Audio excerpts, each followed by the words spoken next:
Dreamers! What's up sa inyo? Rico. Ang lungkot. Ang lungkot. Nakaka-disappoint. Nakakawalang gana. Parang ayoko na mag-vlog. Joke lang. Dapat ba tayong malungkot dito sa bagong balita ng YouTube na babaguhin na yung standards o yung requirements para dun sa monetization issue na yan. Nagbago na ang sistema ng YouTube. So ano bang pinopoint ko ngayon? Hindi yun dun. Hugot lang yun. Ang pinopoint ko dito is yung salitang paasa. At ngayon na nga, sisimulan na natin yung paggawa ng reaction videos. May connection to doon sa nangyari sa mga YouTube accounts namin. At itong kanta. Yung salitang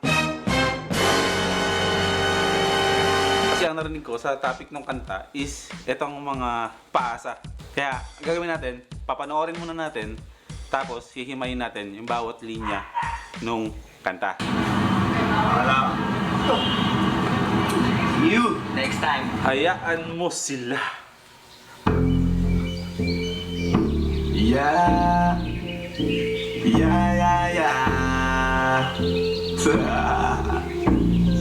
Ausdal XP.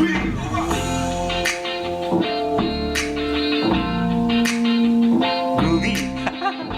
Hindi na.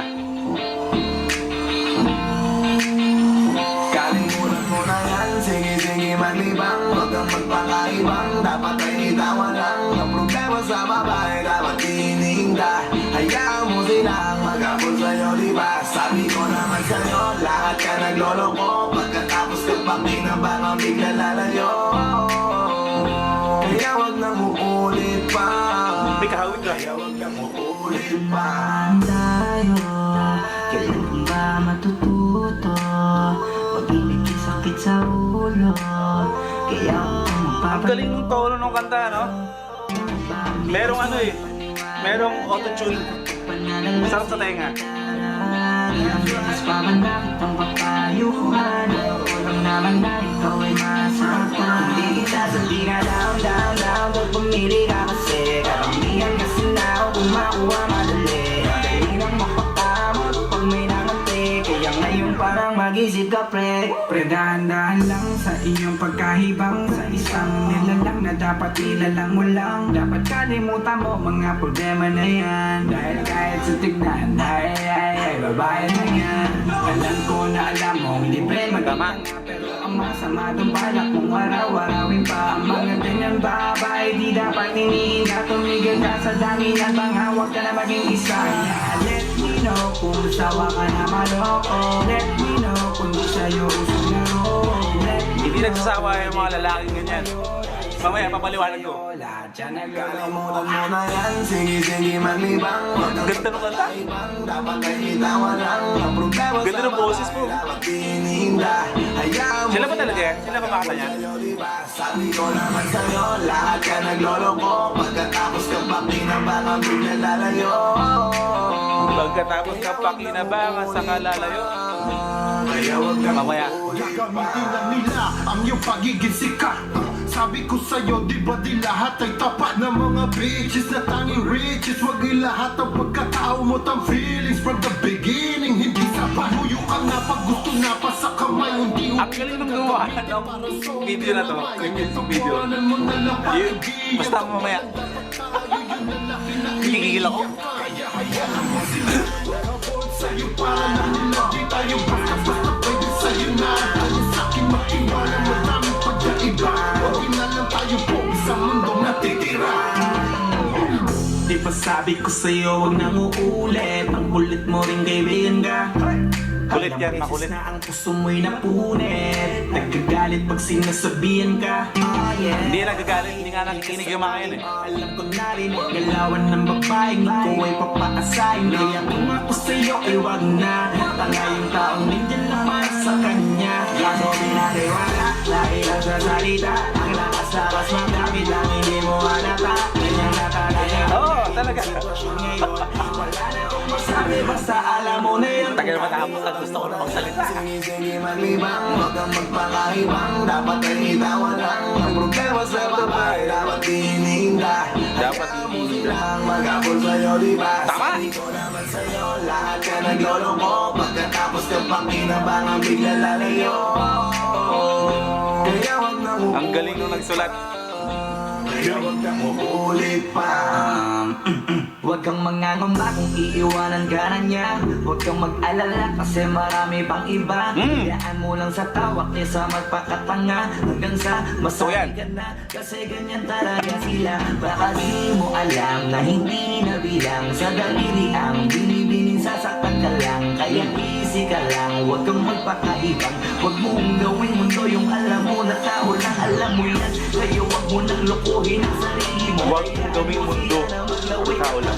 Sa'yo, hanggang sa silang lahat naman ang magagawin sa'yo. Pag nagawa mo yan, ay tiyak na ako. Kalimutan mo na yan. Sige maglibang, huwag kang magpakaibang. Dapat ay itawan lang. Ang problema sa babae, dapat hininda. Hayaan mo silang mag-apol sa'yo, diba? Sabi ko naman sa'yo, lahat ka nagloloko. Pagkatapos ka pa kinambangan, bigla lalayo. Kaya wag na mo ulit. Lalayo. Tapos, itatry bumalik. Hayaan mo sila na mag-apol sa'yo.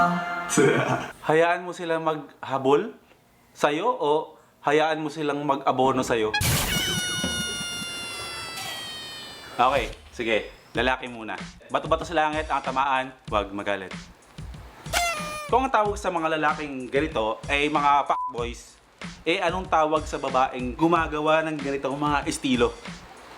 Ito yung mga tipong lalaki na hindi naman tanga ha? Hindi tanga. Nagpapakatanga lang. Hindi totoo yung sinasabi na lang, bro, sorry bro, naging tanga lang. Hindi. Sa simula pa lang, alam na nila na nagpapakatanga lang sila. Pero dahil nga, itong babae, maganda, sexy, pwedeng ipagyabang sa mga tropa, di ba? Kakapitan. Mahuhulog yung loob ng lalaki. Tapos si babae, hindi. Kasi, master na pala sa ganyan, itong si babae. Kumbaga, meron ng bachelor's degree sa mga ganyang klaseng galawan. Maraming ganyan. Hindi ko nila lahat, pero maraming ganyan. Hanggang sa dumating sa point na harap-harapan na yung ginagawa sa iyo ng babae. Doon ngayon itong mga lalaki ngangawa-ngawa sa harap ng babae. Madidepressed itong si lalaki. Pero ito ngayon, ito yung gusto kong idiin dito Itong mga babaeng ganito. Marami akong mga kaibigan na nakabiktima ng ganyan. Niwala ko sa akin. Dahil itong mga nakakotse na to, mapapera to, no? Yung iba kadalasan, dalala sa kotse. Mukha lang may pera, pero walang pera. Pero may kotse. So nagmumukhang may pera. Pero karamihan sa may mga kotse, may pera. So ngayon itong mga degree holder na to mga babae na alam nilang pwede nilang abusuhin na may mahita ba sila, game na game sa mga ganyan. Una, yung mga babae na walang commitment, walang balak makipag-commit sa kahit kanino. Ito yung mga babae na yaya ng yaya lumabas, pero dapat sagot mo. Ito yung mga babae na yayayain kang kumain sa mga restaurants na mga mamahalin, pero ikaw ang magbabayad. Yaya ng yaya mag out of town, kasi alam nila na itong mga lalaki na to, may kotse, ang lalakas na mga loob na mag-iya mag out of town, pero wag ka. Sila tong magpapalibre sa'yo. Pero pag nag-iya, to the level na parang sila yung manilibre sa'yo. Ayaw na ayaw nila ng attachment kahit kaninong lalaki. Sobrang galing ng kanta Pili ko yung nagsulat ng kanta. Nangyari to sa kanya. Naging fan ako bigla nung ex-batalyon promise. Ito yung mga babae din na naaalala kapag umaga. Pagpapasok na sila sa school nila o sa mga trabaho nila. Alam niyo kung bakit? Kasi pagpapahatid yan sa'yo kasi may kotse ka. Ang mga kaibigan ko may mga kotse kaya wag yung isipin na pili lang to. Para to sa mga kaibigan ko at kung sino man dyan na nakaka-relate at mga nabiktima ng mga degree holder ng mga babaeng ganito, para to sa inyo. Paghatid mo sa kanila sa trabaho, hindi yan magpaparamdam, maghapon sa'yo. Tapos, pagdating na ng uwian, magte-text ulit sa'yo kasi makikisabay siya sa'yo pa-uwi. Pakatandaan nyo itong sinasabi ko. Alam na alam ko itong sinasabi ko. Ngayon, dadating sa point ng lalaki na mahahalataan na niya na ginagamit lang siya nitong babae na tong ganito. Tapos, pag itong babae na to, nahalata na rin niya na nabubuking na siya dun sa pinagagawa niya na panggagamit o panghihita o panghuhut dito sa lalaking meron na to, susubukan pa niya yung mag-deny. Sasabihin pa niya sa'yo na, ano bang pinag-iisip mo? Di ba ako naman lagi ang kasama mo? Tapos, itong si babae, magdadrama yan. Mag-iiyak-iyakan yan sa loob ng kotse mo. Mga tol, kayong may mga kotse, daan-daan din kayo. Tapos ikaw na lalaki, dadating ka sa point na lalayo ka na. Tapos itong si babae, wala lang sa kanya. Deadma. Alam niyo kung bakit? Kasi marami kayo. Hindi lang ikaw ang may kotse sa mundo. Hindi lang ikaw ang may pera sa mundo. Kaya nga ayaw nga nila ng commitment para madami. Magkaka-bashers ako nito. Ang galing no? Yung suotan ng babae dito sa video, ganyan na ganyan. Ganyan na ganyan. Basta ayoko nang pabain Basta ganyan na ganyan. Ngayon hinimay-himay natin yung lyrics ng kanta. Is huwag kang magpakahibang. Tama. Huwag kang magpapakahibang.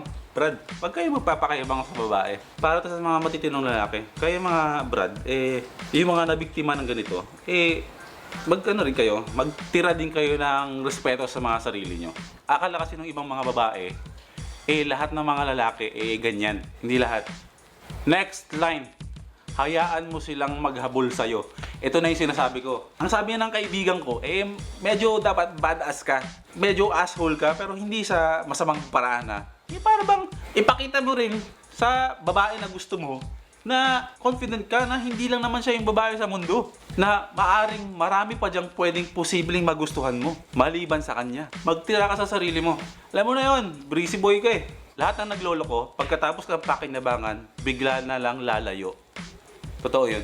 Lalo na pag booking na sila. Wala na yan. Pagkatapos ng mga ilang buwan, magme-message yan. Huwag niyong i-entertain ulit. Kasi galing na yan kung saang lalaki. Same sitwasyon. Na-booking, lumayo. Lumipat na naman. Na-booking, lumayo. So, wag. Brad, hindi na magbabago yung mga ganyan. Next line. Wag nang uulit pa. Wag mo nang uulitin yan, Brad. Alam mo kung bakit? Kasi parang, di ba, kung matino ka namang lalaki, deserve mo naman ang matinong babae. Wag mo nang ilagay yung sarili mo. Wag mo nang isang kalan sa mga ganyang klaseng babae, Brad. Basta, laki ka na. Meron nga akong kaibigan nagkagusto siya sa ganyang klaseng babae. Ilang buwan niyang kasama. Hatid sundo, kain, alis-alis, ganyan-ganyan. Ni minsan, hindi siya nilibre ng babae. Walang nilabas. Pero, dumating yung panahon na pinakilala itong si lalaki, itong si babae niya, sa isang niyang tropa, at nagkataon na mas pogi itong kaibigan niyang lalaki. Kumain sila sa labas, at alam niyo ba kung ano ang nangyari? Itong si babae, siya ang nagbayad ng bill. Walang hiya. Pili kayo ng babaeng matino na ikaka-proud nyo. Pwede mong ipakilala sa mga kaibigan mo, sa mga kapatid mo, at sa mga magulang mo. Ganon, bro. So, ayun lang. Kudos sa ex-batalyon na sobrang ganda nitong kanta na to. Kung magagalit kayo sa akin, ayos lang. Kung may mababash ako, okay lang. Sa sobrang dami na sinabi ko, isa lang naman yung pinupunto ko dito. Mapalalaki, mapababae. Magpakatino kayo. Yun lang. Kalimutan mo na yan, sige maglibang. Huwag kang magpakaibang, dapat ay itawa lang. Ang problema sa babae, dapat tinihinda. Hayaan mo silang maghabol sa'yo, diba?